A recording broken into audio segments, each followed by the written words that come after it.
Өңірде барлығы 6 шекарадан өту бекеті болса, карантиндік шектеулерге байланысты олардың екеуі уақытша жұмысын тоқтатқан. Яғни ең маңызды саналатын Сырым шекара бекетімен күніне 2000-ға жоқ көлік қатынайды. Жасыратын жоқ, елімізбен Европаны байланыстырушы батыс қақпа саналатын осы бекетте түрлі әкімшілік құқық бұзушылықтар жиі тіркеледі. Мемлекеттік кірістер департаменті мамандарының таратқан ақпаратына сүйенер болсақ, былтыр осы бекеттен өткен 304 жүк көлігінде тауарлар құжаттарында кемшіліктер анықталып, қазына қаржысы 45 миллион теңгемен толықса, айыппұлдар нәтижесінде 1,2 миллион теңге кіріс кірген. Сонымен бірге біздер осы кептелістерді болдырмау жағдайында біз әр уақытта да маман санын сол автокөліктің өтетін санына байланысты қарастырып отырамыз.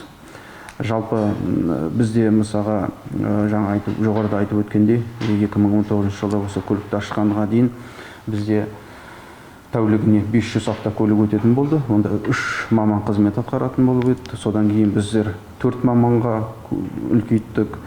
Содан 5 маман, 6 маманға дейін көбейттік. Жуырда әлеуметтік желілерде жарияланған кептеліс туралы ақпараттың растығы дәлелденді. Алайда бұл кептеліс Ресей аумағындағы жолда тіркелген. Өйткені тасжолдағы қардың уақытылы тазартылмауы мәселенің ушығуына себеп болған. Жалпы шекара бекетіндегі жағдайлар мониторингтік топ назарында.